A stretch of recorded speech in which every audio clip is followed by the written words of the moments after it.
Jadi, aku akan bahas sebuah tema yang sangat relevan nih, terutama bagi para remaja dan anak-anak muda, yaitu putus asa karena masalah percintaan. Dan bagaimana Islam memandang serta memberi solusi atas kondisi ini, terutama ketika ia berkembang menjadi depresi dan bahkan muncul pikiran untuk mengakhiri hidup. Cinta adalah fitrah manusia. Siapapun bisa jatuh cinta. Namun seringkali cinta juga bisa membawa luka. Ada di antara kita yang pernah mencintai seseorang begitu dalam, namun akhirnya dikhianati atau ditinggalkan. Hal ini bisa membuat seseorang itu merasa tidak berharga, merasa ditolak dan tidak layak dicintai, hampa dan kehilangan arah. Bahkan muncul pikiran ekstrim seperti, kalau dia nggak mau sama aku, buat apa aku hidup? Inilah yang dinamakan putus asa karena cinta. Dan jika tidak ditangani, perasaan ini bisa berubah menjadi depresi, bahkan bisa mendorong seseorang berpikir untuk mengakhiri hidupnya. Jadi, Islam itu melarang putus asa. Dalam Islam, putus asa adalah dosa besar. Kenapa?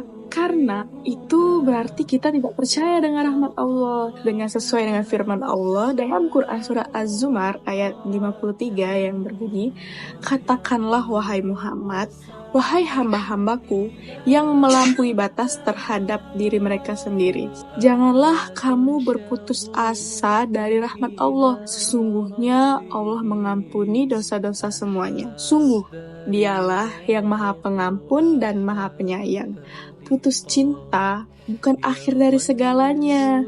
Bahkan boleh jadi itu cara Allah menjauhkan kita dari hal yang buruk untuk memberi kita ke jalan yang lebih baik. Adapun tanda-tanda depresi karena cinta, Islam tidak tabu bicara tentang kondisi psikologis. Maka, jika seseorang menunjukkan tanda-tanda seperti menarik diri dari lingkungan, hilang semangat untuk hidup, mudah menangis atau marah, muncul pikiran untuk mati, bahkan mau bunuh diri, maka itu bukan lemah iman, tapi butuh pertolongan, dan Islam memberi solusi spiritual dan sosial. Adapun terapi Islam untuk luka hati, pertama itu ada sholat dan zikir. Jadi kita tuh harus rutin sholat 5 waktu. Kalau perlu juga bisa ditambah seperti sholat tahajud dan sholat duha. Terus bisa pula membaca zikir seperti hasbunallah wa ni'mal wakil,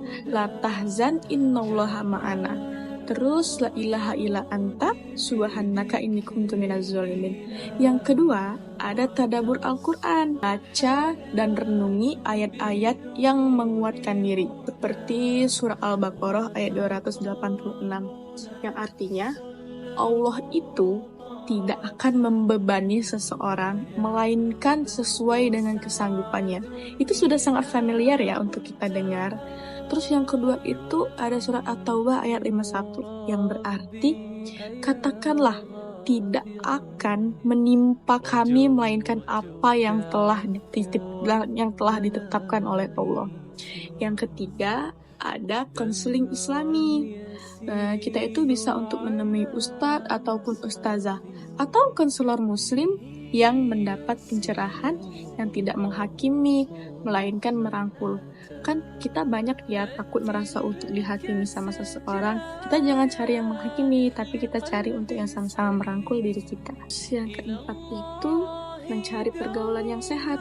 Carilah lingkungan dan teman-teman yang menuntun kita kepada jalan Allah, bukan yang justru menerapkan kita dengan luka. Yang kelima itu memaafkan dan menerima takdir. Belajar ikhlas menerima bahwa tidak semua cinta berakhir seperti yang kita rencanakan. Tapi cinta Allah tidak pernah meninggalkan kita. Jadi jangan pernah berpikir bahwa hidup kamu itu tidak berguna hanya karena satu orang tidak mencintaimu. Nilai dirimu bukan ditentukan oleh siapa yang pergi, tapi oleh siapa yang selalu ada. Allah Azza wa Jalla. Cinta manusia itu bisa hilang loh, tapi cinta Allah tidak pernah pudar. Putus cinta bisa menyakitkan, tapi itu bukan akhir dari hidupmu. Hidupmu terlalu berharga kalau hanya untuk dihancurkan oleh cinta yang salah.